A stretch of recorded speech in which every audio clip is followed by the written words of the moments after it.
เป็นเงินจำนวน15 ล้านนะพี่น้องเนาะว่าเรือหน่อยเรือลายจำใดหนวดกับที่ได้นับไปเบิ่งไปเลยเนาะ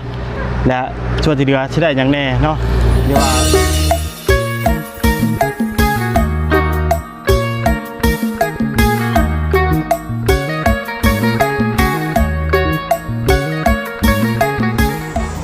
กราบทักทายสวัสดีและสบายดีเด้อพี่น้องอีกทีเบิร์ดจุกุจุกคน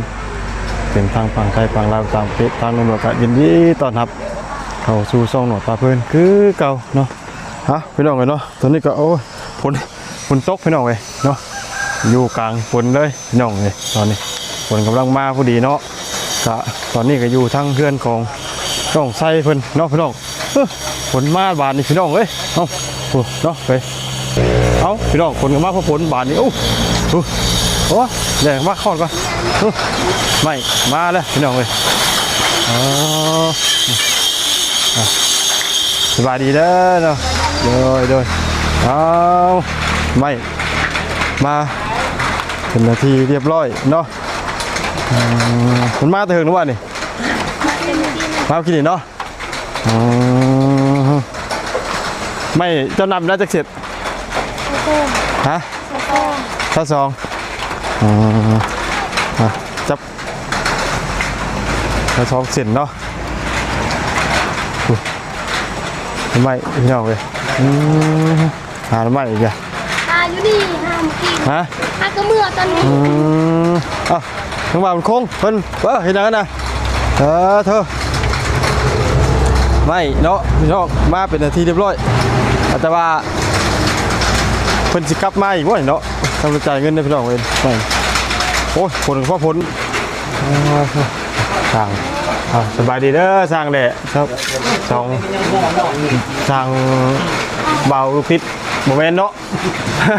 โมเมนต์สั่งเบาลูกติดพี่น้องเลยเอาบล็อกเอาลูกหนวดแล้วบล็อกมาได้แต่บล็อกกันไปเอาวะฝนตกเลยจ้ะเดี๋ยวเพิ่นจะขึ้นเลยเพราะว่าฝนมันตกพี่น้องเลยบ่ต้องผมมีบ่เลยมีอันนั้นบ่มีกระจ่องบ่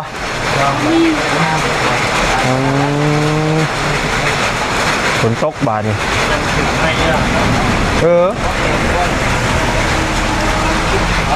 เนาะพอดีคนเช่าปะชื่อพันมาแต่จากบ้านนั้นจะกี่พินที่ว่าเรามาไปพุ่นแต่ว่าเราเอาไม้อันคนนี้อีกเจ้านึงไปพุ่นไปส่งไม้เพื่อนประตูวะเลี้ยโมเมนต์แมนเจ้าเดียวกันแมนเราชื่อแคมเช่คนนั้นโมเมนต์ฮะโมเมนต์ตัวเดียว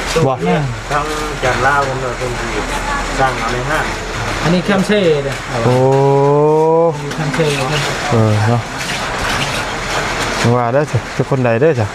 อาจจะเพิ่นซื้อมาพี่เนาะเป็นหลักตักมาพี่มันบอกอยู่ว่าราคาเท่าไหร่แปลว่าตัว3 ล้าน8 2 ล้านเนี่ย2 ล้าน8 แสนเพราะว่าตัวนึง13 เม็ดหรือว่า113,000เช่นละแสนปลาย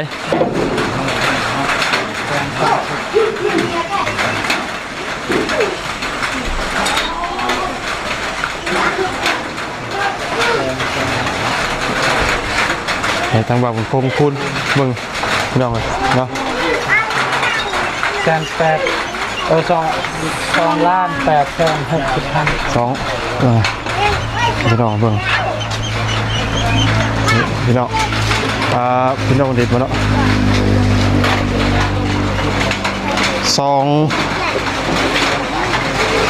2 ล้าน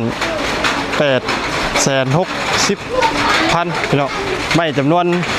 22 เซนเนาะไม่22 เซนพี่น้องเลยไม่ยาว5 เมตรเนาะเอาไปบล็อกกลับมาแต่ว่าจะลงไปขนแล้วมาหาทางคนใจได้ เล่นฝนตกบ่ได้ออกไปได้ไหม ต้องมีง่าย แม่นปกปิกลง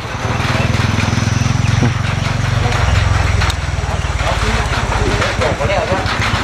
เรียนรอบอ่ะ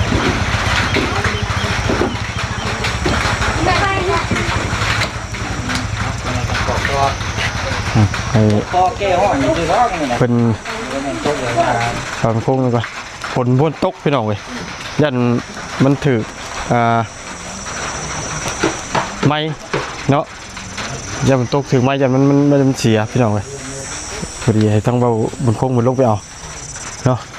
แล้วเดี๋ยวมาจับกล้องให้ลูกไงเด้อเจ้าอยู่นี่ก็ได้กว่าฝนตกปะ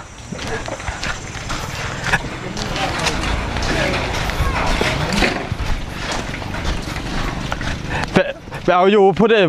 หน้าบอพูดได้นี่โอ้ยไก่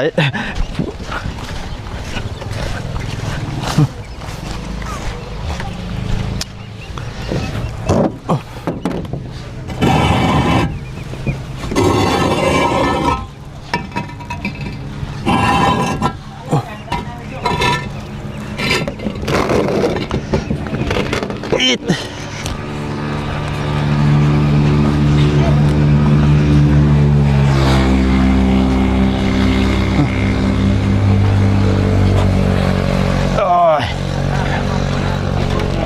เบื่อโน้นเหลือจะก้อนบุซื้อมา10 ก้อนนะ 10 ก้อนปะ แม่ เวลาเป็นไงเนาะ อ๋อ แต่ย่างเราดูให้ก็ได้จะเป็นเหตุการณ์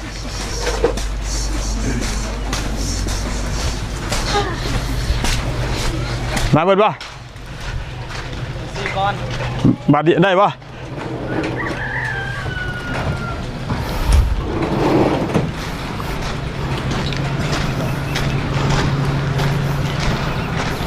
คือใช่เนาะ ได้เนาะ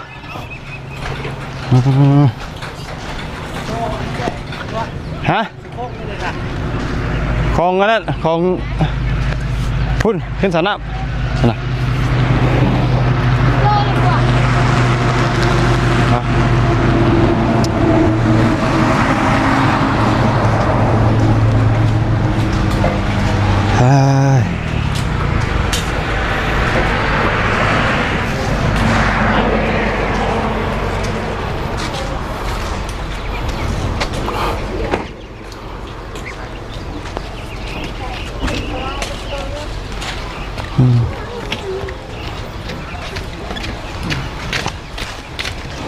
มาช่วงฝนตกเนาะออกมาแต่บ้านน่ะนะห่วยน้ำยืงน้องเว้ย มันยืน ฮะ บันมันยืน ห่วยยืงบ่ห่วยยืงก็ซื้อเนาะตัวได้นี่ประตูมันลงมานี่1.70 ไม่ช่างบานเอาของเม็ดหมดเลย ไฟนี่คืออะไร ไม่ใช่ เอาแล้วประตู1.70นี่มีป่ะ นี่ บานนะโอ้ เราเล่าว่านี่อยู่หันผมอยู่นาบอผมบอกว่าเห็นมันจะเช็ดเลย อ๋อ เราต้องไม่ช่างเป็นเฮ็ดเริ่มฮอตเพลมันขี้ลายเนาะ ฮะ อันนั้นบอตัดเริ่มฮอตเพลมันขี้ลายนะเห็น ฝนตกระบาด เป็น ร้อนเนาะ เปิดทางในอีกเป็นฮอตเพลกันแล้วแต่มันขี้ลายเหรอ มันผสมชวนเนาะ นั่นมันจะทักคนไหนมันอยู่นอกที่ มันสวดกับโลกแบบนึงนะ เอาแบบนี้เลยพวกเขาสร้างอีกบาน ก็ได้อย่างเนาะ เห็นเรียนตาม ร้อนเรื่องที่ออกจับ เพราะว่ามันเฮือนมันอะไรเนาะเข็มต่ำน้อง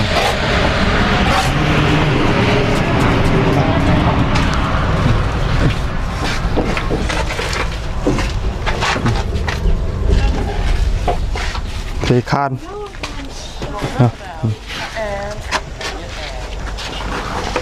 ย่อย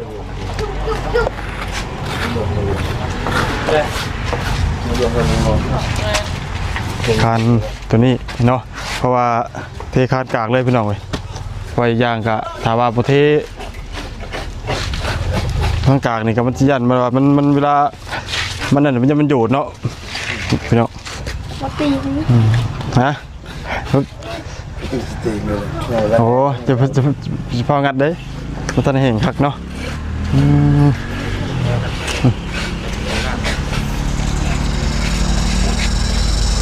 ครับทีคันตัวนี้เนาะวันนี้อีกเนาะ ลำลายเลย ฮะ ลำลายเลย น้ำบ่ ดู สิการอีก20 เซนจากลงจากนี่ขึ้นไป โอเค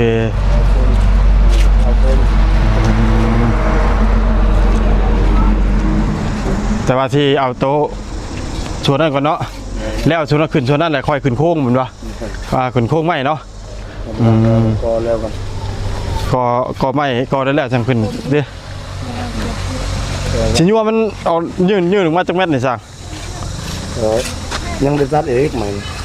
ได้ตัดอีก ชิญว่าบ่ชิญว่านี่ได้ ต้องในนั้นบอก แม่น เดี๋ยวไงเอาทำกันตัวนี้เลยเลย บ่ได้หมายถึงว่าหมายถึงว่ามันลงมาแบบสินะ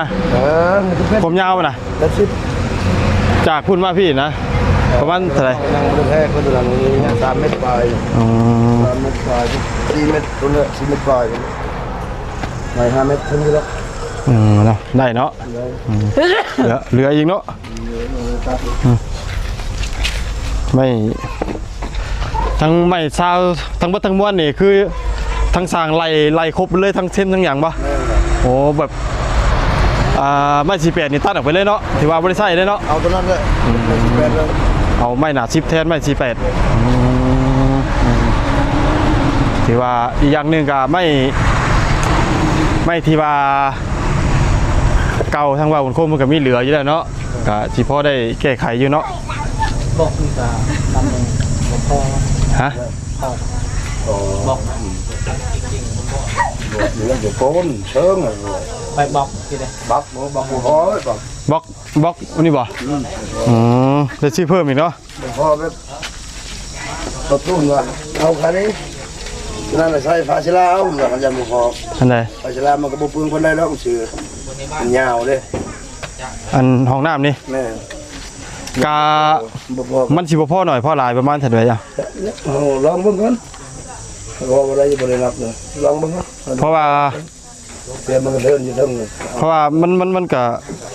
เงินหนวดก็คือจ่ายค่าไม้ค่าหยังก็ยังหน้าที่เพียงพออยู่ได้อยู่บอก นะ เนาะถ้าว่าตั้งบ่บนโคงเรากินนี่มีแต่2ล้านปลายบ่2 2 ล้าน860,000 2ล้าน8แสนเนาะก็ยังพอได้อยู่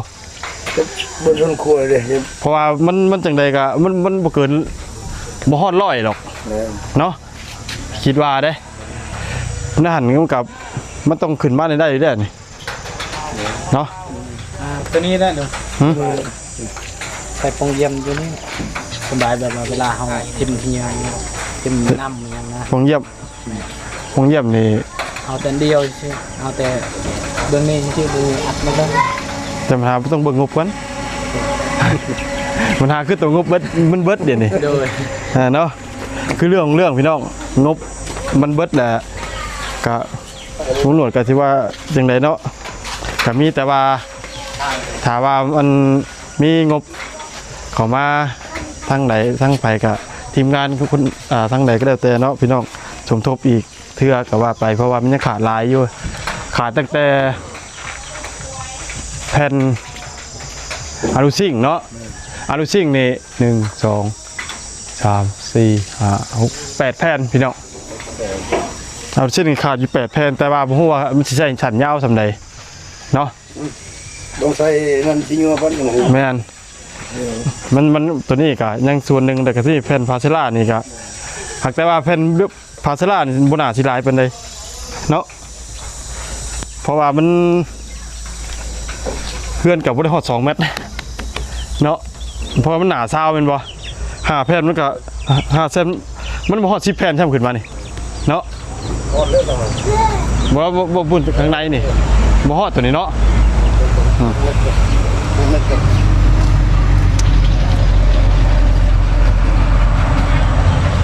เพราะว่าทั้งนี้ก็บ่ได้ขึ้นสุด สองเม็ดปลายนะ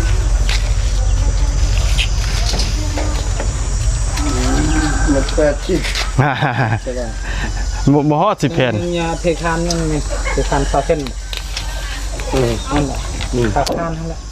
อย่าได้บังคับนะอย่าเอาอยู่จะบังคับอย่างนี้อย่าให้ขาด แน่ขาด อย่าให้ บ่ง่ายฮะนั่นก็หันวิทย์ไปเลยเด้อตัวนี้ให้มันพอดีกับเสาเลยเนาะ อะไรอย่างไรอย่างเนาะอย่างไรแล้วมันอะไรอย่างไรตัวไหนเม็ด80เม็ด80เม็ดหนึ่งกับ6แผ่น นี่จะไล่แล้วเบิ่งผายแล้วตัวอย่างจะขึ้นเม็ดแบบที่จะแทกรถแทกเลยเม็ดแบบที่ลงมามีจักแผ่น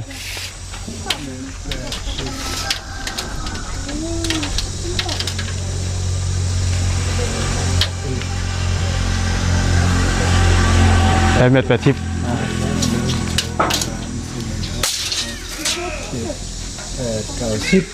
10แผ่นป่ะ 10แผ่น คนเขาเลื่อมเนาะ10แผ่น2ตับเนาะ ครับ ยันหนึ่ง2ตับก็สิตกอยู่ประมาณหลายตับเต็มได้นี่หากแต่ว่ามันสิได้ ก็แบบว่ายังมีแบบว่ามีบองเยี่ยมโตนั่นเด้ พอมันยังมีวงอีก มันก็สิได้ตัดต่อกันนั่นแหละเพราะว่ามันก็บ่ได้ว่าสิเหลือยาวเหลือสั้นเพราะเท่าใดเนาะเหลือแปลว่าเป็นช่วงที่เฮาต่อได้อยู่ แก้วมากสุด 2เม็ด2เม็ด ข้างแล้วเล่นใหญ่ๆทุกกันนะพวก แต่ว่าบ่ได้ตัวนี้บ่ได้ขึ้นชุดใดต้องมีปล่อยเป็นช่องว่างอย่างใดนี่ 2เม็ด11แผ่นตัวนั้นเม็ด80เด้ อ๋อนายชอบตัวไหนจะได้นอนตาลังหังกัน แม่น นะปากมันแดดแล้วเลยไปฟังรถลม แค่ทางมาลง จากนี้ แม่น เลย เพราะว่าตัวนี้น่ะสิเอาปล่อยเป็นนั่นเลย ตอนนี้ แม่ เห็นไหม ปลาแผ่นจะได้ ผมเพิ่งใส่ตัวปาดเอาตัวนาซิปเลย เฮ็ดใส่ไม่อัน ปลา ไม่บางๆนะ แต่ว่าขังนี่ก็จุเลยเนาะปล่อยไว้หน้าเดียวเนาะพี่น้องเพราะว่าทางนี้มันคอนมันยาวอยู่แล้วจังได๋ก็บ่พระเนาะคอนมันเหลื่อมแต่ทางนี้ยามรับมันมีสิทธิ์พระอยู่ให้สุดเลย เอาไปซิ่งเลยจัง แม่สุดตามอันนี้เลยตัวนี้ปล่อยแต่ขังนี้เพื่อว่าปล่อยให้คนไฟออกไปเนาะแต่ว่าเจ้าสิเอาลงต่ำจังได๋เอาสูงจังได๋เนาะแต่ว่า เราจะเจาะลังหังไงตัวไหนเยอะดีจุบางเอาแต่50ก็พอ ผ้าเล็กตะปู นี่เอาแค่นี้นะ50ถ้าไม่ขึ้นไปใส่งานเอา เพราะว่ามองได้กับปูผู้นี้งาม งานบอกเอา60 แม่น นี่มองง่ายอ่ะไม่ใช่แผ่นไม่ใช่ลายบ้านนี่ มาครับนี่ ฟังด้วยพี่น้อง โป้เลยที่ปลาหลับ ไล่จากนี่อันนี้มันจะเป็นหลังไม้หนาชีแปดเนาะ นั่นเลย ลงมานี่เทค่าถึงมาอีกก็กะจักแผ่นหอด10แผ่นทำบัดนี่บ่ฮอดดอกไปมันตัดไปเนาะความยาวมันกับพอดีเลย5เมตรเนาะแผ่นมาสิได้เนาะอันนี้มีแต่4เมตรปลายเนาะ บอกว่าเสลากับ4เมตร 4เมตรบ่ 4เมตร โอ้ 4เมตร เอาบ่ได้ฮอด5เมตรน่ะ บ่ฮอดมีสิ โอ้ เด็กตัวนี้ นี่เลยตัวเก่าเลย เฮ้ย ประมาณนี่แม่ เดือนนี่เดือน6เมตรเลย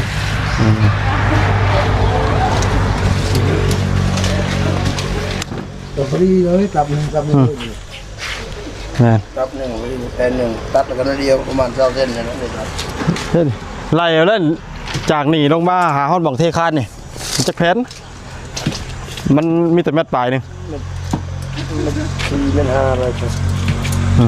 เมตร8ใจ10เนาะ อันนี้เม็ด8 9แผ่น เนาะ 2ตับไม่ใช่2ตับจ้ะเบิ่งแนว นี่สองตับไล่ไปเลย2ตับอยู่นี่ตีเป็น3เนาะ 3 ตีเป็น3เลยอยู่นี่ อันนี้3 อยู่นี่ ตับ 5ตับ6ตับ7ตับ 7ตับ ผมบ่น้อยเลย นะเนาะ ตอนเวลาเบิ่งคือบ่น้อยบ่น้อยไปเบิ่ง เพราะว่ามันเป็นประเภทว่ามันสั่นพอกระเทินเขาสิตัดเพื่อกับมีประตูอยู่นี่อีกเลย นี่แหละ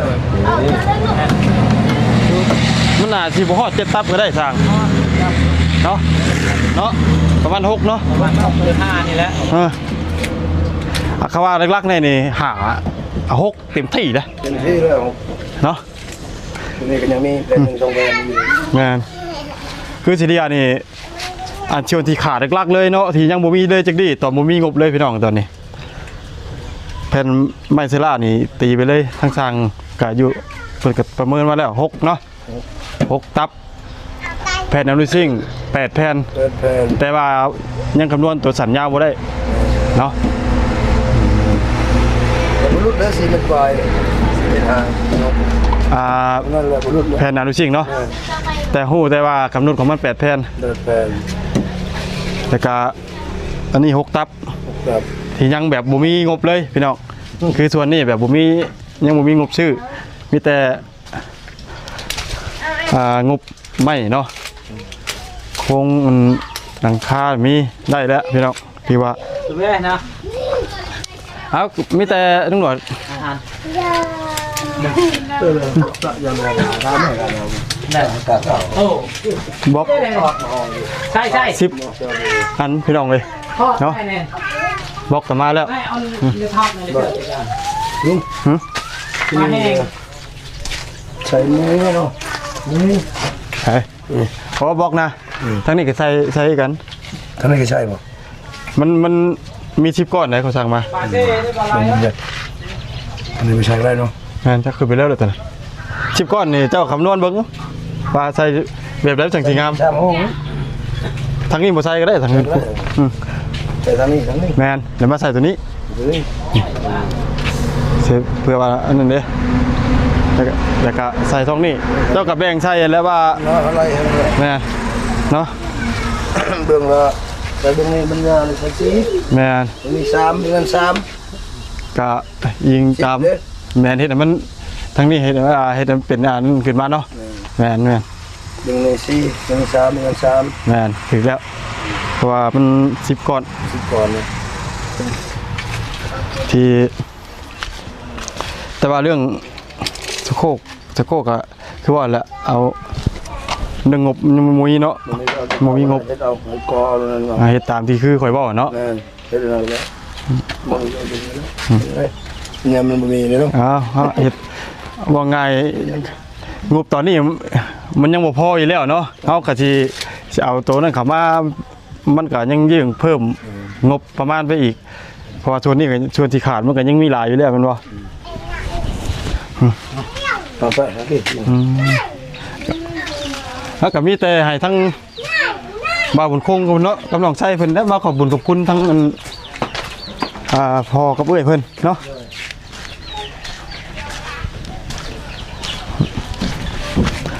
เจ้านับครั้งแน่ว่านับบังดู 1 2 3 4 5 6 7 8 9 10 11 12 13 14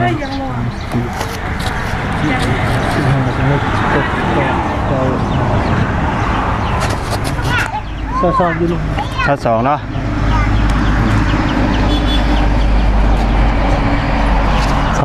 2ล้าน8แสนเนาะกะเงินตำรวจก็สิเหลืออยู่บ่หลายบาทอาจสิบ่ฮอดล้านหรือว่าจังได๋เนาะก็แล้วเดี๋ยวตำรวจยังบ่ได้จกเงินมาเบิ่งพี่น้องเลยเดี๋ยวค่อยแยกแยะเบิ่งเนาะแต่ว่านะคิดว่าน่าที่ดังอย่างไรบ่เกินล้านเนาะเพราะว่าตำรวจซื้อบล็อกอันมากินนี่ก็60,000เนาะบล็อกช่องลมเนาะเอามาเรียบร้อยบล็อกก็อันนั้นก่อนบล็อกเด้อเจ้าก็ไปละว่ามันเรือทำใดเนาะแต่ พอจำได้เนาะ แม่นบ่พอทำใดแต่ก็สิได้ซื้อมาใส่ให้มันเพราะว่าเงินมันข่อยก็มันก็ถ้าว่าจำนวนที่2ล้านคือทางบ่าวคงแจ้งมาก็น่าสิได้อยู่บล็อกแต่ว่าทางอื่นนี่คือสิบ่มี แต่บล็อกหนาที่ได้อยู่แล้วเนาะน้องว่าบล็อก300ก้อนพี่น้อง300ก้อน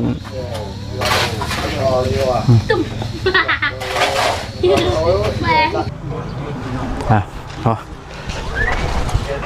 คือจีเห็นนี่เนาะพี่น้องเนาะสวัสดีเด้อพี่น้องเนาะกะมันลงกะจะได้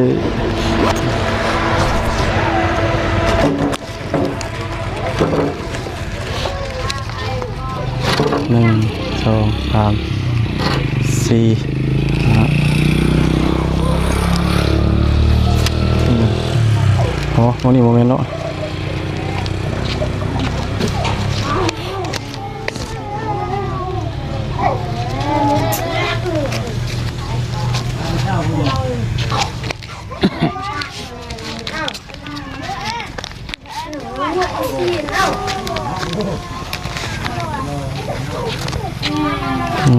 2 3 4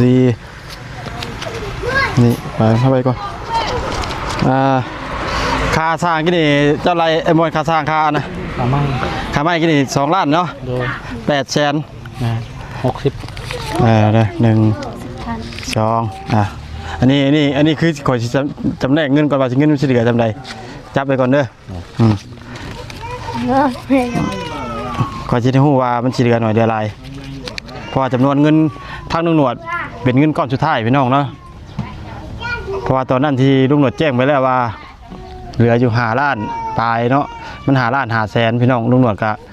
ก่อนสิกลับเมื่อบ้านสงกรานต์ลุงหนวดซื้อไปแล้วทอกับนั่นเปิดไป5 แสนกีบและที่เหลืออยู่5 ล้านกีบเนาะพี่น้องทีนี้ลุงหนวดก็ชื่อตะปูชื่อ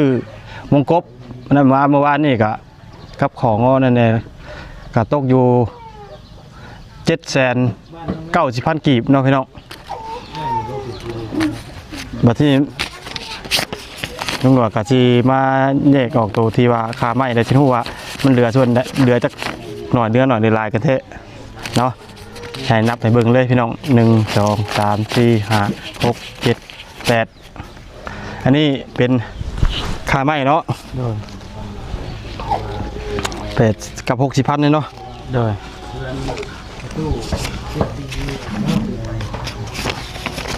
60,000บ่มีพี่น้องมี60,000หนักบ่เป็นหยังเดียวนะแต่ว่าเอาไว้ก่อนเหลือ10,000เนาะเดี๋ยวอันนี้คือเป็นเงินจำนวนที่ว่าค่าไม้เนาะพี่น้องเงินค่าไม้แต่ว่าค่าบล็อกจ่ายไปแล้วค่าบล็อกอัน2 ลม 60,000 กีบเนาะวันนี้เงินส่วนที่เหลือที่ว่า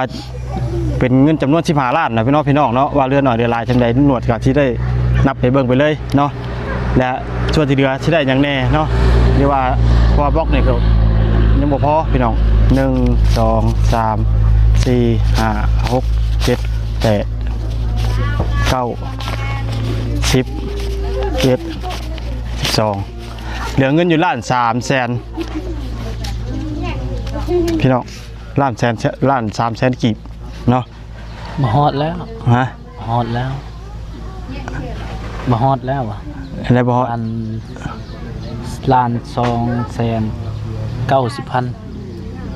นั่นหรออยู่นี่เด้ยังเหลือ10,000นี่อยู่นี่ อ๋อได้ใช่ป่ะยามันเดี๋ยวตื่มใส่ก็ได้เนาะกะตีใช่ป่ะเป็นหัวหน่วยเนี่ย เลย ที่ยังเหลืออยู่ในขณะนี้เนาะ 1 2 3 4 5 6 7 8 9 10 11 12 13คำว่าที่ได้เต็มๆวิธีการเหลืออยู่1 ล้านกับ290,000 กีบเนาะคำว่าที่ยกเอา10,000มาใส่ในนี่พี่น้องเลยอันนี้คือเป็นเงินจำนวนที่ว่าเหลือจากที่ว่า15 ล้านกีบพี่น้องคือเหลือทั้งหมดจำนี้เนาะแต่ว่าที่ได้ยังอีกกระเบื้องอีกเท่านึงเนาะแต่ว่าเป็นส่วนที่นักนี่คือชีวิตบ่ได้เนาะขับเป็นแผ่นไม้เสลากะกับผู้ว่าลุงหลวงกับผู้ว่าตับเท่าใดลุงหลวงบ่เคยซื้ออีกเทื่อพี่น้อง จะฮู้บ่ คือว่ากับหนึ่งเท่าไหรเด็กเขากับบูคือกันเหมือน ตับหนึงประมาณ500,000ไป ประมาณ500,000 ครับซื้อไม่เซล่าก็ได้แต่2ตับพี่น้องเนาะแต่ที่นี่บล็อกเลยก็บ่ฮู้ว่ามันสิพอบ่พอนี่อีกจักก้อนเนาะพี่น้องเว้ยมีแต่ว่า พออยู่นะ ฮะ เขาว่าชื่อพออยู่ พอบ่ เลย เพราะว่าลุงหนวดสั่งมา300เนาะ เลย ปกติมันน่าสิพออยู่เนาะ เลย คำบ่พอกับบ่หลายแล้วบ่เกิน10 20ก้อน เลย เนาะ เลย มันบ่เกินนี่ดอกแต่บ่พอดีกะอันนี้คือลุงหนวดให้ฮู้ให้ทราบเหมือนกันเนาะพี่น้องเนาะพ่อแม่พี่น้องFC เบิดกูจือคนเงินนำลุงหนวดสำหรับจำนวนเงิน15ล้านกีบเนาะตอนนี้เหลืออยู่1ล้านกับ290,000กีบอยู่ในลุงหนวดในขณะนี้เนาะเพราะว่าถ้าเหลือจากจ่ายค่าไม้ค่าตอกแล้วเนาะพี่น้องก็มีอยู่มีแต่ให้ทั้งว่าลุงหนวดสิเก็บไว้ไปจ่ายเด้อตัวนี้เด้อนี่สิไว้ไปจ่ายค่าไม้พี่น้องเนาะ แม่เจ้าคงเลย นี่เงินชวนที่เหลือพี่น้องอันนี้คือให้ฮู้ให้ทราบกันเลยเนาะ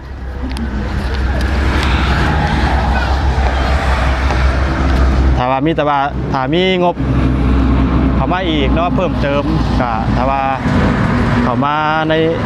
กับทีมงานเนาะคนไหนก็แล้วแต่เนาะมาเพิ่นมาแจ้งเพิ่มเติมก็มีแต่เรื่องไม่แผ่นไม้เทล่าครับแผ่นอลูซิ่ง2อย่างเนาะถ้าว่ามีงบ ตามแล้ว ฮะ เทพื้นเนี่ยเทพื้นเด้ เทพื้นกับเทพื้นก็เรียกว่ารวมปูน เท่าไหร่ก่อน เทพื้น เทพื้นได้ พระจ้างรวมบ่ได้ แม่นละ รวมมาแล้ว ลืม ว่ามันโค้ง แม่น เจ้าเอาซะขอเสียศูนย์เลยกินนี่ ยัง ข่อยเลยว่าเอาเทพื้นยังล่ะ แม่นไหม เนาะเนาะดีว่าแล้วก็มีคือได้แจ้งไปบ่มีแต่ว่าถ้าว่าทางผู้ใหญ่เพิ่นเบิ่งในคลิปนี้เนาะอยากซอยทางครอบครัว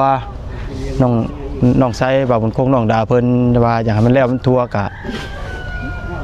ก็เบิ่งอีกทีหนึงเนาะว่าเพิ่นสิเข้ามาทางใดก็เฮ็ดให้มันแล้วก็ว่าเนาะถ้าว่าบ่มี